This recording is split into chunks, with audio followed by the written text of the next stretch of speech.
Okay. Good evening, everybody. I just wanted to verify with our support team, are we ready to begin the presentation?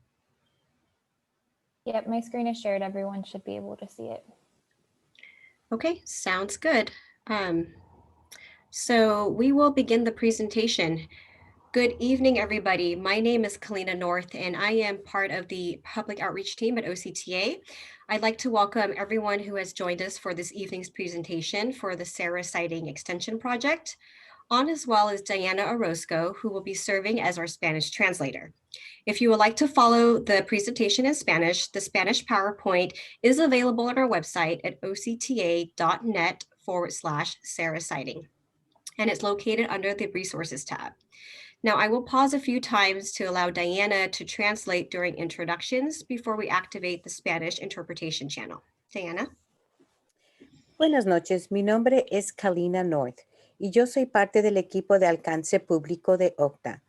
Les quiero dar la bienvenida a todos que se han unido con nosotros esta noche para el proyecto de extensión de Serra Sighting.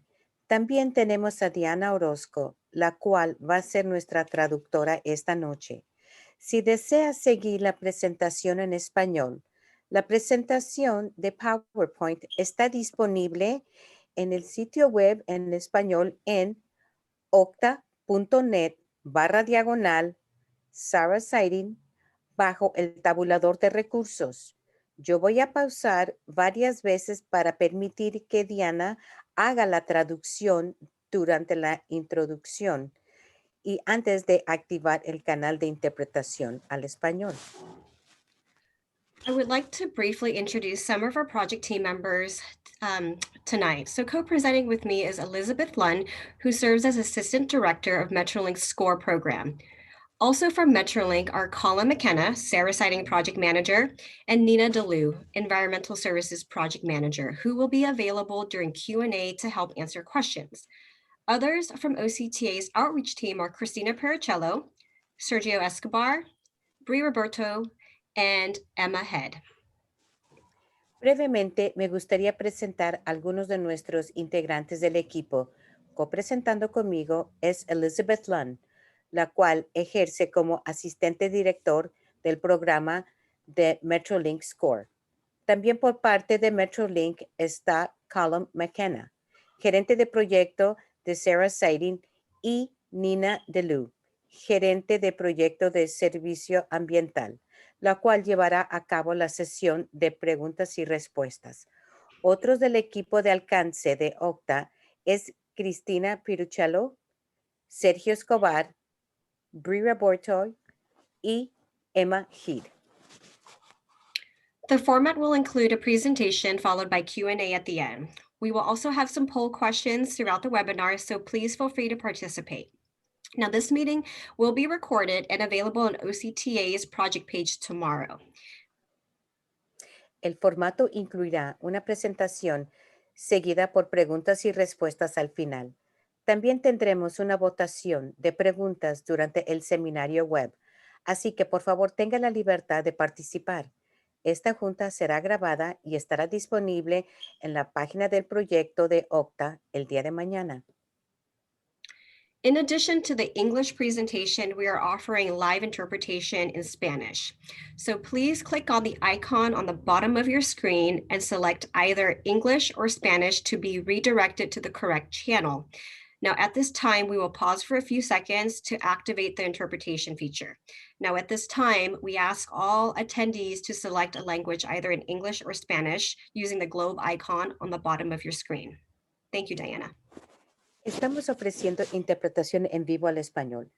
Si desea escuchar la sesión web en español, por favor haga el clic en el icono del mundo en la parte de abajo de su pantalla y seleccione inglés o en español, o sea, Spanish, para de esta manera ser dirigido al canal de español.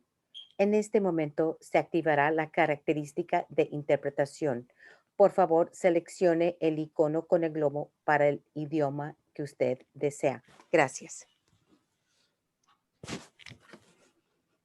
Okay, so the interpretation channels are now available. So again, just as a reminder, please select your language at the bottom of the screen, either in English or Spanish. So we'll move on to the next slide.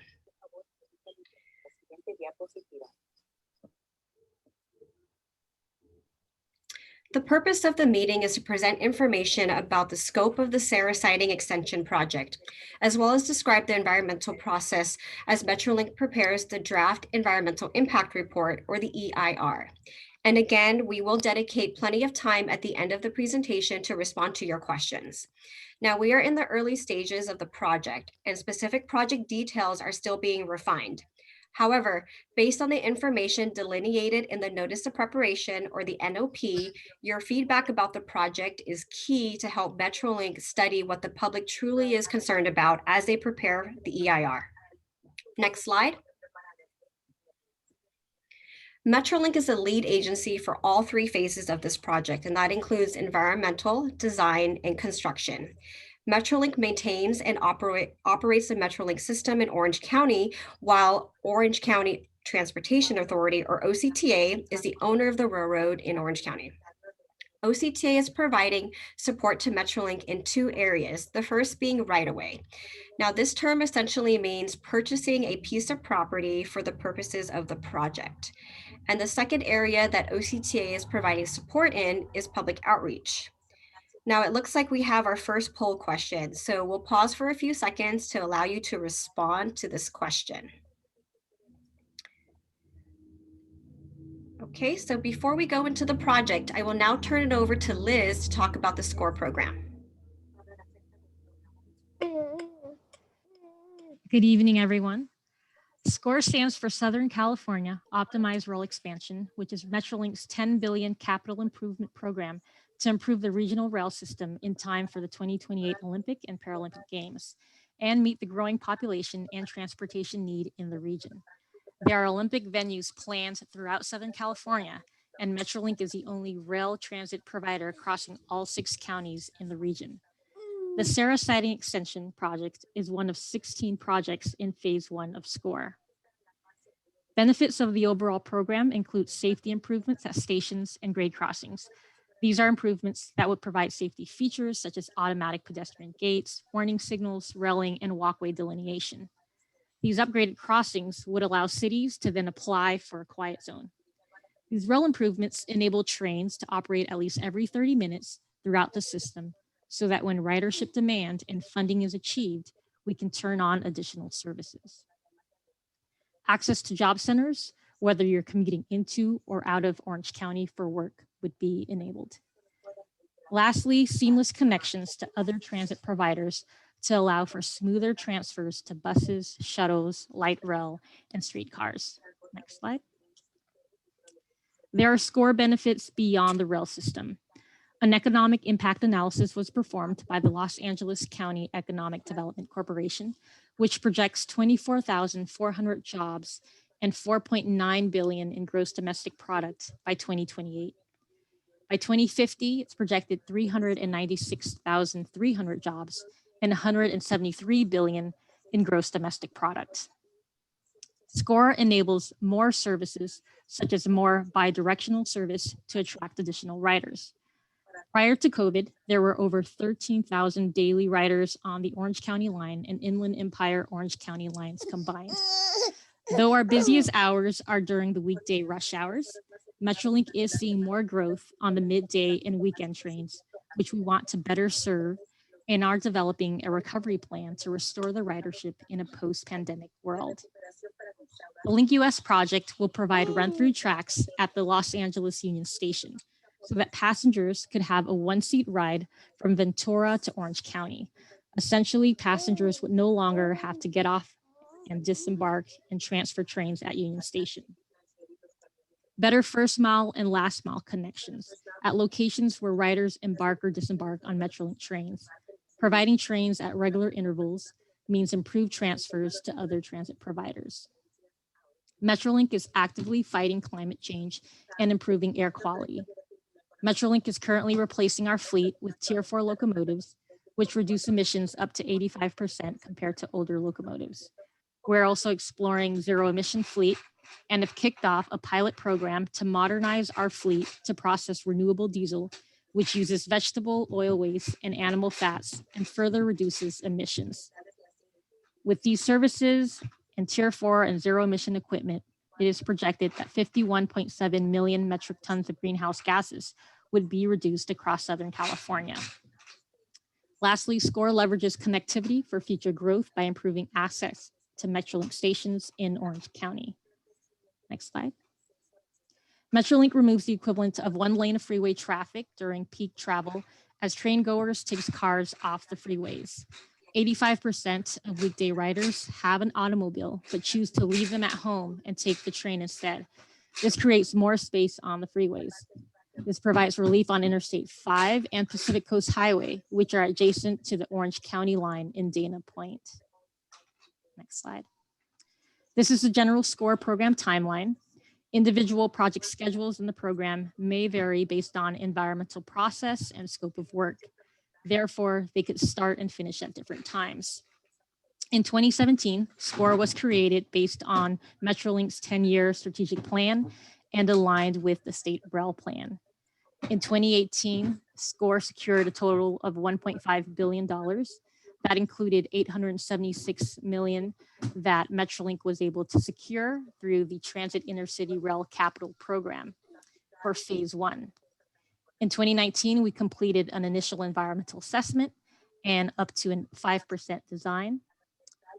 Last year, we completed 30% design and began the environmental clearance process, which we're currently advancing. By 2022, we hope to complete the 100% designs and start construction with early phase 1 projects completed in 2023. And by 2028, as funding is available, we'd like to complete the full SCORE program in time for the 2028 Olympic and Paralympic Games. Paulina? Okay, thank you, Liz. So it looks like our second poll question is up, and we would like to know how close your property or business is to the project area. So if you can go ahead and take a few minutes to answer that question. So in the meantime, I just would like to remind any attendees that just logged on in the past 10 minutes to select their language. So there's a globe button at the bottom of your screen to either choose English or Spanish. So moving on, this map provides a glance of the project area. It shows that a siding track would be constructed next to the main track from approximately Victoria Boulevard to Beach Road, all within the city of Dana Point. Now, if you're unfamiliar with what a siding track is primarily used for trains to pass one another. So this project is proposing to install a siding track to facilitate the movement of trains. It is not meant for train parking. Also, the project does not propose a new train station in Dana Point. The nearest train stations, as some of you may be aware, are in the cities of San Clemente and San Juan Capistrano. Next slide. This slide highlights some activities that will occur during construction. North of the project area, coming down from San Juan Capistrano, there are currently 2 tracks that run parallel to each other and merge into one track near Las Vegas, just south of Victoria Boulevard. The project proposes to add a second track and extend it south to where it would connect to the main track near the rail crossing at Beach Road. In addition, the project proposes to replace the existing railroad bridge over Coast Highway with 2 new single track bridges to accommodate the second track. Now, the image here shows a view of the existing bridge looking east from the southbound Coast Highway PCH connector ramp. A fence is also being proposed along Coast Highway to provide safety and security. Now, we recognize how important views are to the community. So this is one area that we will be studying closely to minimize any visual impacts. Also, retaining walls are being proposed in certain locations, and towards the south end of the project, there will be utility and drainage work. The railroad crossing at Beach Road and Palisades Drive will not be modified by the project. Next slide. So there are a number of benefits of this project, including providing a safer and more reliable passenger service for the region. It would enable frequent train service. So when combined with other SCORE projects, passengers can expect train service every 30 minutes in each direction. It would also enhance operational efficiencies by minimizing the risk of train delays and operational shutdowns due to maintenance or emergency situations. And lastly, improve on-time performance of multiple Metrolink train lines. Next slide. So to provide a preview of the project schedule, this illustration shows that we are currently in the environmental and preliminary design phase. The environmental phase is expected to be completed in October 2021. Now, this is the phase that public input is so critical. We can't stress enough how important it is for you to share your opinions and concerns about the project in writing. Now, there are several opportunities for public input during the environmental stage. One is now during the scoping period before March 10th, and the next one will be later this spring once the EIR, the draft EIR, is released. So we'll be going over this in detail over the next few slides. So the design phase is expected to take approximately 3 years. Now this stage takes a little bit longer because it does involve further refinement of the design plans. Also, Metrolink is required to obtain permits from various regulatory agencies. Construction is slated to begin in spring 2024 and is expected to last up to 24 months. Now, before we talk about the project's comment period, I will turn it back over to Liz to provide some context and background about how the environmental process plays a role in the project. Liz? Okay. The California Environmental Quality Act requires agencies to inform decision makers and the public about potential environmental impacts of a project and identify ways to mitigate those impacts. Next slide. To initiate this process, a notice of preparation is released and informs agencies and the public of Metrolink's intent to prepare an environmental impact report. This notice contains a description of the project, location, and where documents can be found. It solicits input that should be considered in the EIR. Next slide. The Environmental Impact Report, the EIR, informs the public and agencies of significant environmental effects of a project. It identifies possible ways to minimize environmental effects and describes alternatives. There are areas considered in the EIR, which are listed on the next slide. I won't read through the entire list, but just to highlight a few, we will consider aesthetics, air quality, noise and vibration, parks and recreation, and transportation and traffic, and so forth. Next slide. The Serra Siding Extension project is currently in the environmental and preliminary design phase. This diagram illustrates the sequence of the public notification process. The NOP was released on February 8th, and it commenced the 30-day comment period, which ends on March 10th. This is followed by today's scoping meeting. The purpose of the NOP and today's meeting is to provide available information on the project and inform the public on the environmental process and solicit input to be considered and studied in the environmental document. Metrolink will then prepare a draft EIR that discloses potential impacts of the project and describes ways to mitigate those impacts. That is expected May-June timeframe this year. It is then circulated for public review, and a public meeting will be held around the same time. The public will have another opportunity to provide comments then. And then ultimately, a final EIR is prepared with comments considered and will be made available to the public. That is planned for release in summer of 2021. Kalina? Okay, so we are currently in the comment period, which again, as Liz mentions, ends on March 10th. Now, this is one of several opportunities to provide input about the project. Now, I'd like to emphasize how important it is for the public to provide their initial comments during this period because it helps Metrolink identify the areas and concerns that need to be studied for the EIR. Over the next couple of months, Metrolink will prepare the draft EIR, which will be a comprehensive document about the project. It'll also include information about the project impacts and mitigation measures that are being proposed. Again, this document will be available for public comment later this spring. Now, at this time, formal comments are only accepted in writing and can be emailed to sarahsiding@octa.net or by mail to the contact person listed in this slide. Comments are not accepted during this webinar. So the NOP, Notice of Preparation, which is the environmental document, is available on Metrolink's website. And that link is metrolinktrains.com/score. Next slide. So as we wrap up the presentation, I'd like to spend just a few minutes to talk about OCTA's engagement strategies and tactics that we use to inform our key stakeholders about the project as well as tonight's scoping meeting. One of the tactics that we use are key stakeholder briefings. So we've identified a number of key stakeholders. OCTA and MetroLink have already met with a number of community associations and businesses in Dana Point prior to this meeting to hear about their specific comments and concerns. We also have a project webpage, and that link is octa.net/Serra siting that contains information about the project, as well as a list of resources and a form for anybody interested in signing up for project email alerts. We also produce a number of collateral, including a fact sheet, FAQs, and also the postcard that you may have received for tonight's webinar. So many of these documents are available in English and Spanish. And we also leverage online tools such as email alerts and social media platforms through OCTA and MetroLink. So it looks like our final poll question is up. And we would like to know how you prefer to receive information about this project. So please feel free to answer this poll question. Now on to our last slide. So there are a number of ways for you to stay informed and connected to the project.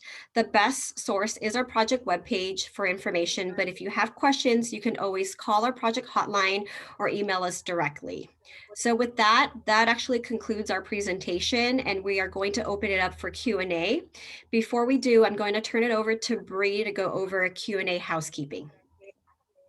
Thanks, Kalina. So as she said, we're going to move on to the question and answer portion of the meeting. So there are two ways to ask a question. You can either submit written questions if you're attending online, or if you are one of our phone callers, you can submit oral questions. Questions can be asked in both English and Spanish. So if you're participating online, go ahead and submit a question by selecting the Q&A button at the bottom of the screen and typing it into the box. The questions will come to our project team, and then we'll try to answer them in the order that they're received. If you're participating by phone, you can raise your hand to submit a question by pressing *9. We'll let you know when it's your turn and then ask you to unmute by pressing *6. Speakers will be called on by the last 4 digits of their phone number. And we ask that you please keep your questions brief to allow others the opportunity to ask their questions. Once we've responded to your question, you can go ahead and raise your hand to ask another. We're going to start with written questions and then move on to oral questions. And just to note that we might paraphrase questions or combine duplicate questions. So let's go ahead and get started. Our first question is, pre-COVID, what was the average frequency per hour of trains passing through Capistrano Beach? And with the updates made, what is the projected increase of frequency? I'll take that on. So pre-COVID, primarily in the peak hours, we did see roughly 30-minute frequencies. However, it was not consistent clock face schedules for one. And then during the non-peak hours, those frequencies then spread out. And then during the evening peak hours, and we also, they would be close to 30 minutes. Definitely there was an impact during COVID. And again, we adjusted it to meet the ridership demand. In the future, that same adjustment will have to be considered, is if there is a ridership need and demand. And again, if funding is available, then will we be able to increase services. But the importance of the project is that it enables us to activate those services and puts us in a position to do so in the future. Thank you, Liz. Our next question is, how can I get a copy of a needs assessment showing evidence that there's a need for more trains? Yes, that is, we have done some preliminary analysis, which was what we provided in our application to the state. There's projections of a growing population, jobs, people needing to commute, but even weekday and weekend and non-peak hours, which is, we're seeing growth now. And so we will further analyze those ridership projections, and we'll have more information. Thanks, Liz. The next question is regarding the rail bridge over PCH in front of Doheny Beach. And their understanding is that there's some historical significance to the bridge, and they wondered if the project team is considering reclaiming parts or pieces of it for auction to the public so that people could own a piece of history. That's something that we can look into further. It is definitely an old bridge, I believe, constructed in probably 1920s or so. Great, thanks. The next one is, will the California Coastal Commission be consulted, and when and who is the person to contact? As of now, our environmental consultant is Nina DeLu. She's also on this call. We will be working with the Coastal Commission as part of the permitting process and the environmental process. So we'll have to obtain the necessary permits to move forward with the project. Okay, thanks. The next question. During construction, will road traffic and pedestrian access from Doheny to PCH be closed completely? And they want to know if it might be phased. Yes, so that will be also further developed. Again, we are in the preliminary design phase now. That will have to be coordinated with Caltrans, with the city of Dana Point, with the state parks, as well as to what impacts we may have on road traffic and pedestrian access in terms of our construction works. All right. And next question. So this is primarily a sidetrack for trains to pass on, but what are other types of uses besides a siding track to allow trains to pass? So the siding track primarily is for passing and for meeting trains. So trains that are crossing in opposite directions. That's really the primary purpose. And part of the SCORE program and vision is to run trains in a continuous motion and fluid movement so that we are not idling trains in the siding. So again, that's the ultimate goal of our operations, is to keep trains moving. Okay, thanks. Next question is, why is there not a train stop planned for Dana Point? I'm glad you're thinking about that. That's definitely a possibility for the future. I think the Serra Siding Extension project, with what we're doing, it really paves the way for future growth. And so, running these types of frequencies, attracting more riders, attracting more people to the area, boosting the economy, that's certainly a good consideration to consider for the future. Okay, great. And I just want to point out, we're going to continue with written questions. I do have a couple of phone callers, but we haven't received any raised hands from them yet. So as long as we don't have questions from callers, we'll just move through the written questions. So the next question is, what is the length of existing siding running up to the north? And how does the extension improve safety and speed of rail travel? So kind of a two-parter there. Okay, I am actually going to call on Cullum for the actual length of the existing siding, because I don't have that number. I think it was 10,000. Cullum, if you can chime in on the existing siding length. Yeah, if I just defer that question and I'll come back to it, Bree, if possible. Okay. Yeah, we'll get back to that. And then we are extending it by 1.2 miles again. And then the rest of the question, what was that? How does the extension improve safety and speed of rail travel? Okay, so essentially with the safety, being able to have an extended siding, one is it provides us the ability to recover and maintain our services, so that if there is any type of incident, we can restore services back immediately. But also just having, that additional space to be able to optimize and have flexibility with how we run our trains, so that, again, trains are not having to be idle, but clear passing of trains. In terms of speed, right now we don't have anticipated increases in the speed. We would maintain the speeds of the current siding track and main track. So I think generally though, it's just the speed of, how people get from one point to the other, is that will be improved upon, where people are not waiting for a train for, hours or whatnot, but they can get from destination to destination quickly. Thanks, Liz. This is Colin here again. And just to clarify, the current siding length is 2 miles or just under 2 miles, and we'll be extending by 1.1 miles or 1.2 miles. So total siding length would then be 3 miles long. Got it. Thanks, Colin.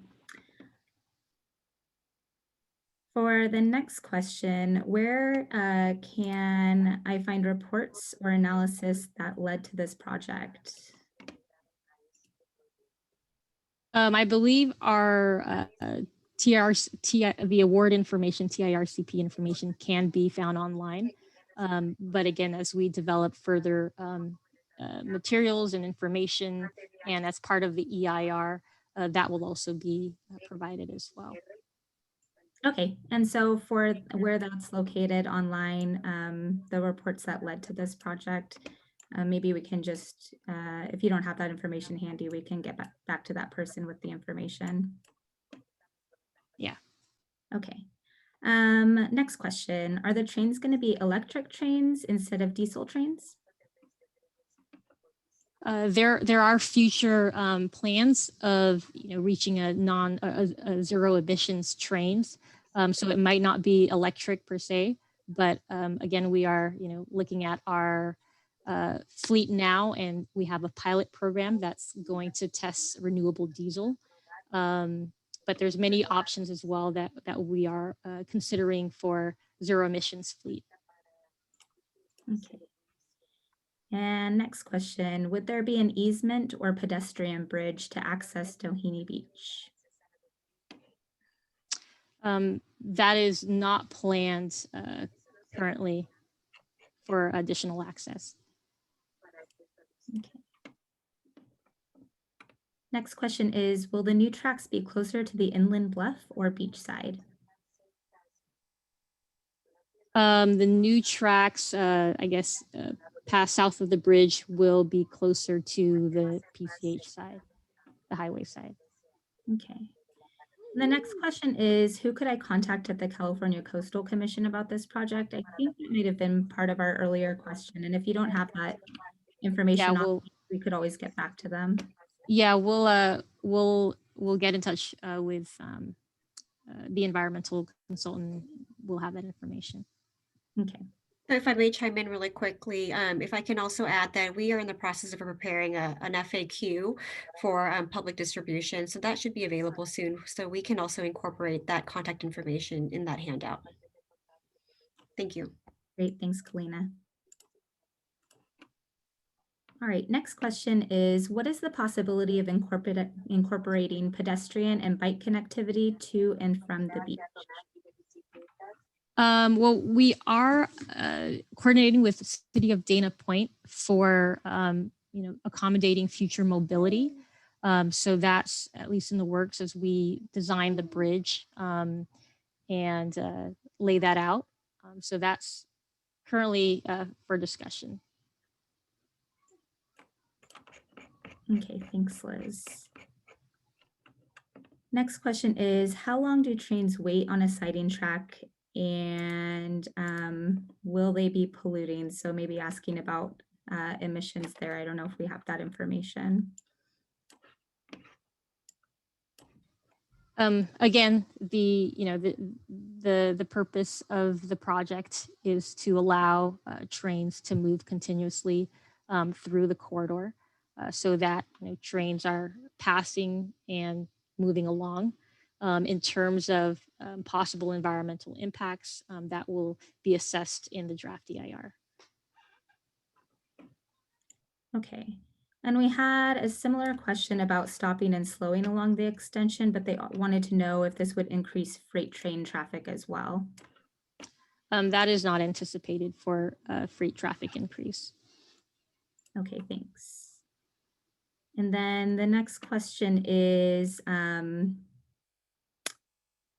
going to paraphrase a little bit here, but what the benefit would be of having the additional miles of siding track since there's an existing 1.8 miles north of the proposed siding. Yeah, so based on the operational modeling, which ran trains at frequencies of 30 minutes, this is where that additional siding track becomes essential, so that trains may pass, and it happens to be, in that vicinity where we need that siding track extended, and what we have now wasn't sufficient to do that. So that is the reason for it. Okay, thanks, Liz. And next question is, will this project have any impact on creating a quiet zone at the at-grade crossing in Dana Point? So the at-grade crossing Beach Road is currently a quiet zone where trains do not sound their horn there. However, based on FRA regulations, Metrolink and trains still have to sound their horn during emergency situations, whether there's a trespasser in the right-of-way, or whether there are construction crews and workers in the right-of-way. Trains will still have to sound their horns. Now, will the quiet zone be taken away? No, after the project is constructed, the quiet zone will still be there. Thanks, Liz. This next one is a two-parter. So the first part is, will speed increase or decrease given the siding extension? Currently, the speed is designed to be the same as what's existing. I believe it's 60 miles per hour on the main track and 40 miles per hour on the siding track. Okay, and the next part is, will the EIR evaluate vibration from the increase of rail traffic? And also, will it evaluate the impact on bluff erosion? Yes, we will be analyzing that and considering it in the draft EIR. Great, thanks. Next question is, have you considered extending the siding past Beach Road and closer to the North Beach station in San Clemente and provide a larger area to accommodate more rail traffic? That could be something for discussion in the future. As of now, our project is currently looking at stopping short of Beach Road. And we got a somewhat similar question about other alternative options or locations that were considered for the Serra siding extension. Are you aware of any of those?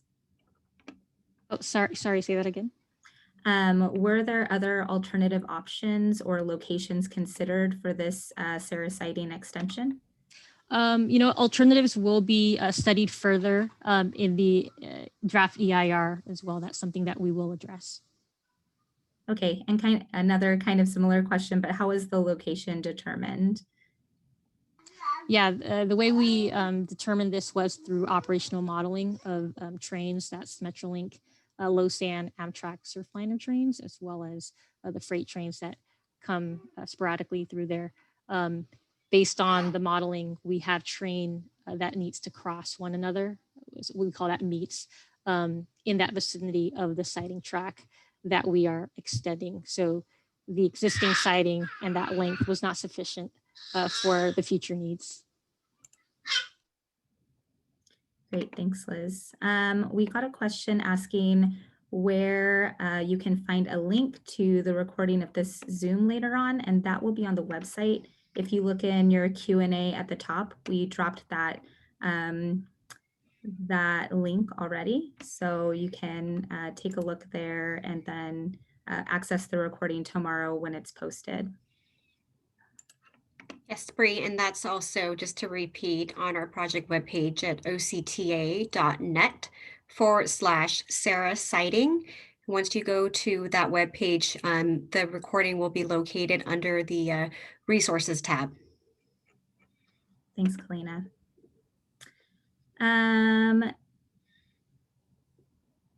Sorry, there was a clarification. The one about the at-grade crossing, and it looked like they were talking about the at-grade crossing at Beach Road, but they were talking about the at-grade crossing north of Beach Road at the Seaside Growers Nursery. If we can go back and address. Oh, is that the private crossing? I think I think that might be what. probably that's the other crossing that I'm aware of. OCTA is actually working on that. I understand that there are train horns that are sounding their horn as they cross. So that is something that we are looking at, the OCTA. Okay. I'm seeing a few more requests for links to analyses that were conducted. And so we can get back to those people with the links and also make sure that they're included in the public FAQs that we'll post online. Okay. And the next one is,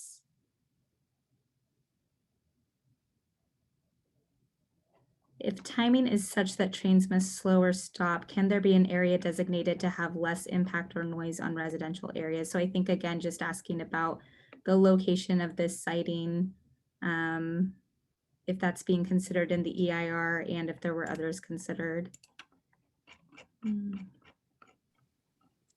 Yeah, sorry, I got part of that question, if I heard it correctly, but that will be studied further in the draft EIR. Okay, and then we also had a question about a grade crossing just north of the project zone and whether that or when that could become a quiet zone, because currently freight trains stop at the crossing around midnight. Yeah, so that's probably the same crossing that we mentioned earlier at Cassidy Brothers. And so we are working on that. OCTA is leading that effort. Okay, got it.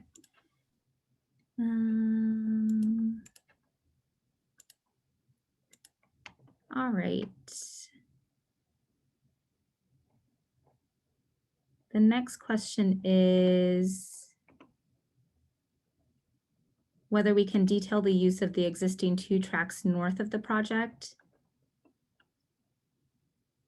If that might be different than the use of this siding track. I guess I'm assuming the existing use of the, can you read that again? Sorry. They asked us to detail the use of the existing 2 tracks north of the project. Okay, so the 2 tracks north is essentially the existing siding track. Currently, that's where we have trains meeting at with the current schedules that we have. So accommodating, the different operators. The purpose of the extension is to have trains continuously move, and so in the modeling, that's what that's the scenario that we have, is that trains are running in the frequencies 30 minutes that would be enabled, and the meets are happening in and around the siding extension portion. But generally the purpose of the existing siding does the same, but for the future condition that we're looking at and the operational models that we're looking at, this is where the siding extension is needed. Thanks, Liz. And I did just want to remind everyone that this forum is for Q&A. We definitely do want to receive all of your comments. We highly encourage you to submit comments via mail or email, and you can check the Q&A box for how to submit those comments. It's also on the website. But unfortunately, we're just not taking comments in this forum, but we do highly encourage you to submit them so they can be in the record in the EIR. So for the next question, is whether the sidewalk on the ocean side of PCH, which is used as a 2-way bicycle side path, would be improved as a result of this project, And they have a second part here. Would it be closed during construction? Currently, if I guess this is the adjacent sidewalk to our project, our improvements primarily stay within the right of way of the railroad. If there are damage to sidewalks or any facilities outside of the right of way, we certainly have to follow, permits and ordinances and comply and repair them. In terms of whether there will be closure, that is something we'll have to coordinate with the city. We want to have the least impact on closures and pedestrians, bicyclists, and traffic. So we'll have to develop, traffic control plans, phase the construction works properly, so to have the least impacts. And again, this will be provided in the draft EIR. Thanks, Liz. Next question is whether possible rising sea levels have been or will be considered due to climate change, both on the existing track along the coast to Beach Road and on the proposed extension. That is being analyzed. It's also undertaking that OCTA is leading. It's a climate vulnerability assessment. And we want to make sure that what we're building in the railroad is prepared in terms of how climate may impact the system. Thanks, Liz. Next question is, would the existing PCH rail bridge require replacement due to age or safety regardless of the extension? That is correct. That bridge is fairly aged, old, and is in need of repair. And so we are replacing that bridge. I think that's another safety improvement. I think a question was asked earlier, is that we will be handling the replacement under this project. Thanks, Liz. Next question is, what is the current traffic on this route in each direction, and how many passengers are averaging per day now in both directions? Current traffic, we're running 14 Metrolink trains currently. Due to COVID, we did have to decrease the number of trains, and then Losan is running, I believe, 12 round trip, 12 trains total. In terms of how many passengers we're averaging per day, prior to COVID, it was 13,000 daily riders per day on the trains, on the lines crossing this corridor. We certainly have seen a decrease of anywhere from 70% to 85% on these lines. And so that's just the impact of people, working from home. However, we are seeing a growth throughout the midday trains. And so we see definitely a need as people now work more flexible schedules. People are taking the trains with their families and children and recreating outside as well. So we have a recovery plan to restore our ridership, in the post-pandemic world. Thanks, Liz. Next question is whether this project will work in tandem with OCTA's sea level rise study. Those are being undertaken in parallel, and that's something that we'll consider. Thanks, Liz. And I think this next question will be for Kalina. Was the Doheny Village Merchants Association one of the stakeholders that was contacted for briefings? Yes, that is correct. We did reach out to a few representatives within the Doheny Village Merchants Association, and that was in recommendation from our coordination with the city of Dana Point. Thanks, Kalina.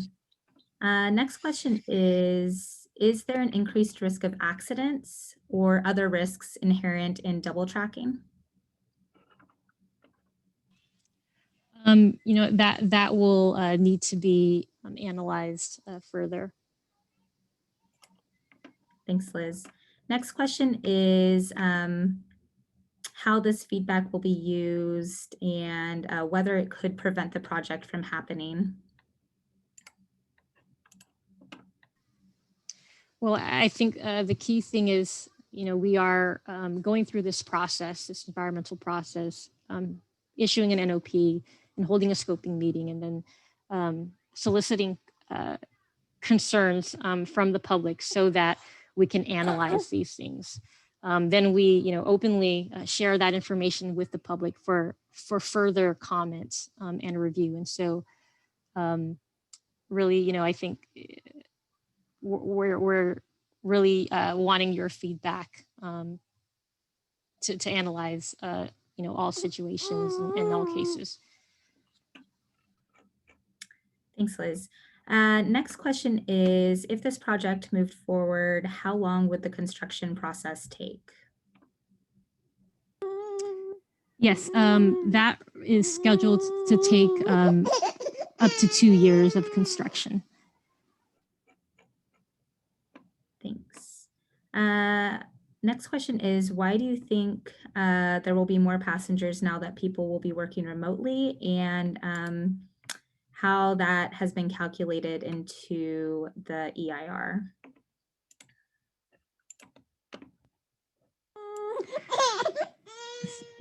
Sorry.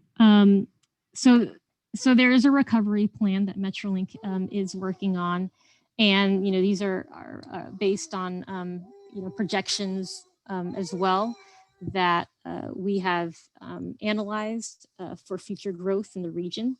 I think that's something to keep in mind is there's a present condition, and then there is anticipated growth, and yes, there will be changes, and so this all will need to be analyzed further. Thanks, Liz. Next question is whether the pedestrian bridge over the tracks would be replaced as part of the project. That's actually a pedestrian bridge that is, I believe, owned and maintained by the county. And so that is not part of our project.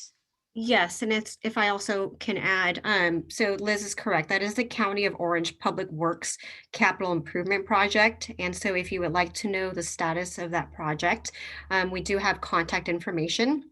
And Bree will also include this information in the Q&A box though, but the phone number to the county's public works is 714-667-8800, or you can email them at ocpublicworks.com/contact. Thanks, Kalina and Liz. Next question is for Kalina. Who were the stakeholders that were contacted for the meetings prior to this scoping meeting? Okay, so in addition to the Doheny Village Merchants Association, we contacted several people from the Doheny Village Working Group. We also met with several residents and community members from Capo Cares. All of this was in coordination with the city of Dana Point. In addition to that, we met with a number of hotel operators in the city as well, including one person that does marketing for the city of Dana Point. So she was also part of that call. So there were quite a few stakeholders. Thanks, Kalina. Next question is, how many passengers can a Metrolink train accommodate? Hi, this is Colin McKenna from Metrolink. I'll take that question. So it depends on the time of the day and the number of train cars a train has, but it can take 500, 600 passengers at any one time. But also then standing room, it can take up to 1,000 passengers at any one time. Thanks, Colin. Next question is, what funding has been identified for this project? Yeah, so as we, I think, highlighted in one of our earlier slides, the funding source is from the Transit Intercity Rail Capital Improvement Program, which is a SB1 state funding source. Okay, Next question, this person would like to confirm whether trains will be sighting in front of the Capistrano Beach homes above the track. So I'm not entirely familiar with that area or that reference, but yes, the intent is that as we extend the siding by 1.2 miles, that trains will be able to side or pass each other along that stretches of siding track. So it may be in the area close to Beach Road, or it could be further north towards Samo and Capistrano. The intent is to increase the flexibility, and some trains will meet at different locations, but operation modeling has shown that some trains will meet in the area of PCH close to Beach Road, and that was the intent of, that's our intention of extending the siding to allow those fluid passing movements to occur. Thanks. Next question is, currently with COVID, the trains look like they're running empty. Why is that? Yes, so I think as Liz alluded to earlier, pre-COVID times we were seeing 13,000 daily passengers a day on the OC line, and then during the pandemic world, of course, we are working remotely, and so we have seen a ridership reduction of between 70 and 80%. So that's a direct result of the pandemic, of course. Thank you. And then final question, and I think we might have talked about this, but maybe just a reminder, will this project also allow for a greater increase in Amtrak trains? Yes, the short answer is yes. So our operational modeling considered increased services on Metrolink services, but also on the Amtrak services as well through the corridor. All right, thanks, Colin. I don't have any more written questions, and I haven't seen anyone raise their hand for call-in questions. So if that's everything, I will turn it back over to, oh, sorry, one more popped in that I think we can address really quick. Who did the assessment of needs for the project?